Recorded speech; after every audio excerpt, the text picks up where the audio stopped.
नमस्कार दोस्तों। कम समय में अधिक जानकारी देने वाले आपके अपने YouTube channel tour with knowledge में मैं सुभाष सिंह आपका स्वागत करता हूं। आइए आज इस वीडियो में हम जानेंगे चाणक्य नीति अध्याय 7 के बारे में। इस अध्याय में चाणक्य ने अच्छे और बुरे व्यक्तियों को कैसे पहचाने इस संबंध में विस्तृत जानकारी दी है। इससे पहले कि इस वीडियो को प्रारंभ करें, आपसे आग्रह है कि यदि वीडियो आपको ज्ञानवर्धक और अच्छा लगे तो वीडियो को लाइक शेयर अवश्य करिएगा। चाणक्य कहते हैं कि ये 4 बातें कभी किसी को नहीं बतानी चाहिए, अन्यथा लोग आपका मजाक उड़ाएंगे और आपकी कमजोरी का फायदा उठाएंगे। पहला, यदि आपकी गलती से आपको धन की हानि हुई है अथवा किसी ने आपको मूर्ख बनाकर आपका पैसा लूट लिया हो या आपकी गलती से आपका पैसा गुम गया हो तो यह बात किसी को नहीं बतानी चाहिए।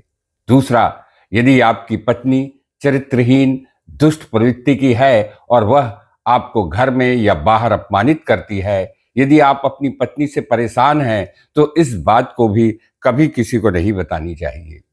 तीसरा, यदि आपको किसी ने अपमानित किया हो, चाहे अपमानित करने वाले लोग आपके रिश्तेदार या मित्र ही क्यों ना हो, यदि किसी ने आपकी पिटाई कर दी हो तो इस बात को भी आप किसी को ना बताएं।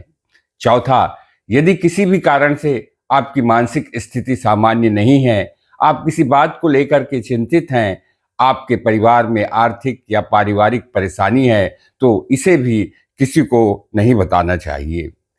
चाणक्य कहते हैं कि मनुष्य को कुछ मामलों में बिना किसी संकोच के अपनी बात रखनी चाहिए। जैसे यदि आप व्यापार कर रहे हैं तो क्रय विक्रय करते समय अपना फायदा नुकसान देखते हुए सीधे सीधे बात कर लेनी चाहिए। यदि आप विद्यार्थी हैं और स्कूल कॉलेज या कोचिंग क्लास में जाते हैं तो ज्ञान प्राप्ति के लिए आपके मन में उत्पन्न सभी शंका समस्याओं का समाधान शिक्षक से तब तक करना चाहिए जब तक कि आप संतुष्ट न हो जाएं। इसी तरह यदि आप भोजन करने बैठे हैं तो आप अपनी रुचि का भोजन भर पेट कीजिए। यह मत सोचिए कि भोजन करवाने वाला या अन्य व्यक्ति आपके खाने का तरीका या खुराक के बारे में क्या सोचेगा। चाणक्य कहते हैं कि मनुष्य की इच्छा का कभी अंत नहीं होता। मनुष्य की एक इच्छा पूरी होती है तो दूसरी इच्छा पैदा हो जाती है। धीरे धीरे इच्छाएं लालच में बदल जाती हैं और मनुष्य लालची, स्वार्थी और लोभी होकर गलत और अनुचित कार्य करने लगता है, जिसका परिणाम विनाशकारी होता है। चाणक्य कहते हैं कि मनुष्य को स्त्री, भोजन और धन जितना भी जैसा भी उसके पास है उससे संतुष्ट रहना चाहिए। पत्नी चाहे कुरूप हो या रूपवान, दुष्ट हो या सुशील, मूर्ख हो या बुद्धिमान, उसका परित्याग नहीं करना चाहिए, बल्कि उसे स्वीकार कर उसके साथ रहना चाहिए। अन्यथा आपका जीवन मानसिक क्लेश पूर्ण सुख शांति रहित हो जाएगा। चाणक्य कहते हैं कि कभी भी पति पत्नी, पिता पुत्र, मालिक नौकर या 2 व्यक्तियों के बीच चल रहे विवाद या झगड़े के बीच में नहीं पड़ना चाहिए, बल्कि चुपचाप वहां से निकल जाना चाहिए। चाणक्य कहते हैं कि कभी भी आग, गाय, गुरु, मार्गदर्शक, ब्राह्मण, कन्या, वृद्ध, बच्चों को पैरों से स्पर्श नहीं करना चाहिए, अर्थात इन्हें अपमानित नहीं करना चाहिए, अन्यथा आप गंभीर संकट में फंस सकते हैं।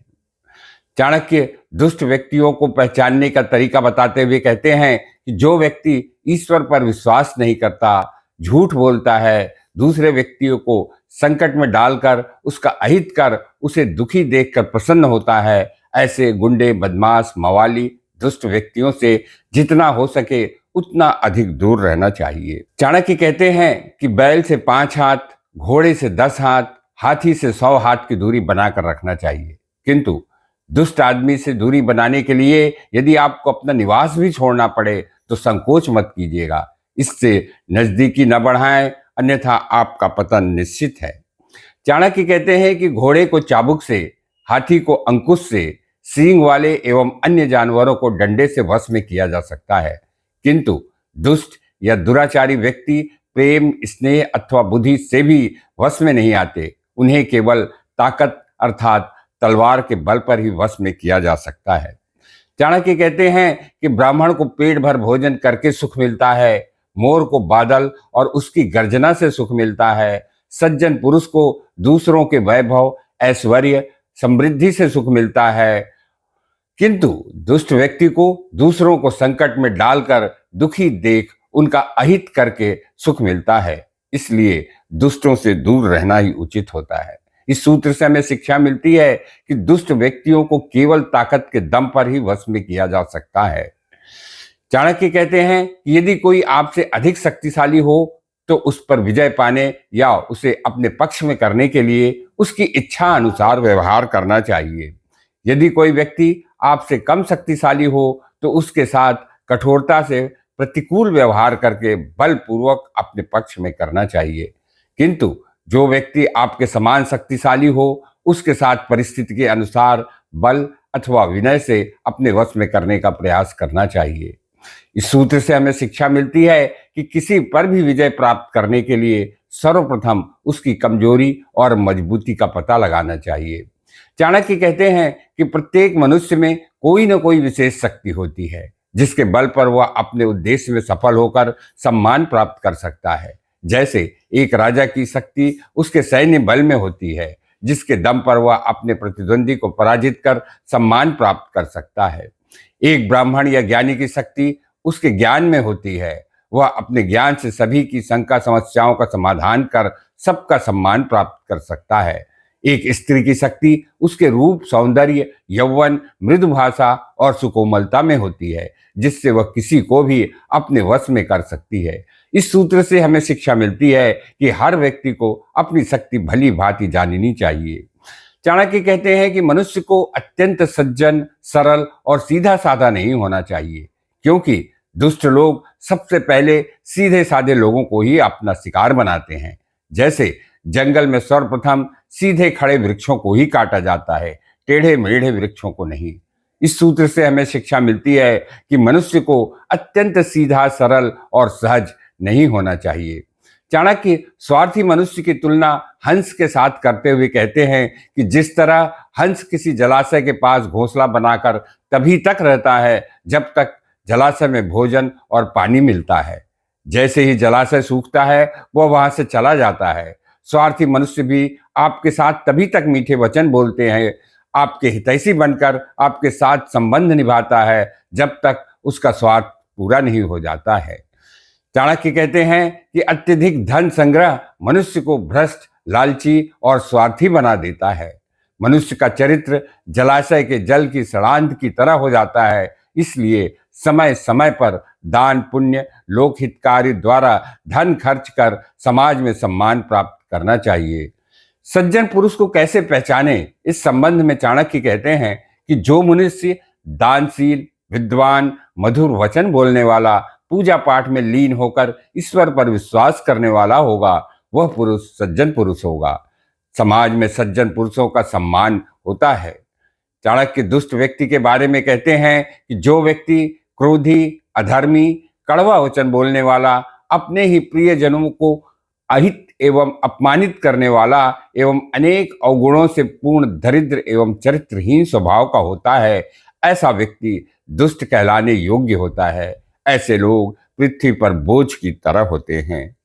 इस सूत्र से हमें शिक्षा मिलती है कि दुष्ट व्यक्ति अधर्मी, चरित्रहीन, कड़वा बोलने वाला, क्रोधी स्वभाव का होता है।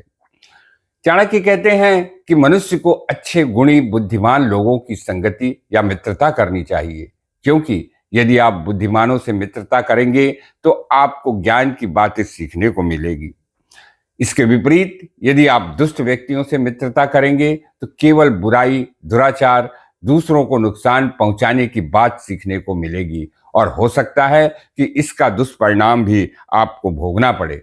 चाणक्य शिक्षा का महत्व बताते हुए कहते हैं कि शिक्षा प्राप्त करने के लिए यदि आपको भूखे प्यासे रहते हुए धन भी खर्च करना पड़े तो शिक्षा ग्रहण करना चाहिए, क्योंकि बिना शिक्षा के मनुष्य कुत्ते की पूंछ की तरह होता है, जो न ही उसके गुप्तांग छुपा सकता है और न ही मच्छर मक्खी उड़ा सकता है। चाणक्य कहते हैं कि परोपकार से ही मनुष्य को समाज में सम्मान प्राप्त होता है। आप मन, वचन से कितने भी अच्छे क्यों न हो, आपको उतना सम्मान नहीं मिलेगा जितना दूसरों का कल्याण करने वाली परोपकारी व्यक्ति को मिलता है। परोपकारी व्यक्ति यदि बुरी संगति में भी रहता है तो उसे समाज में सम्मान प्राप्त होता है। चाणक्य कहते हैं कि आत्मावलोकन करना एक कठिन काम है। जिस तरह फूल में खुशबू, तिल में तेल, दूध में घी, गन्ने में मिठास को देखना मुश्किल है, उसी तरह आत्मावलोकन कर उसे समझना भी कठिन कार्य है। इसे समझने के लिए कठिन प्रयास करना पड़ता है। इस सूत्र से हमें शिक्षा मिलती है कि मूल्यवान चीजें सरलता से प्राप्त नहीं होती हैं। चाणक्य ने इस अध्याय में हमें कई महत्वपूर्ण जानकारियां दी हैं, जिसमें सबसे महत्वपूर्ण जानकारी है कि हम सज्जन और दुष्ट व्यक्ति को कैसे पहचानें, कौन सी चीजें किसको बताएं, किसको न बताएं। मैं उम्मीद करता हूं कि आपको यह वीडियो अच्छा लगा होगा। यदि वीडियो आपको अच्छा लगा तो चैनल को सब्सक्राइब करते हुए इस वीडियो को शेयर और लाइक अवश्य करिएगा। धन्यवाद।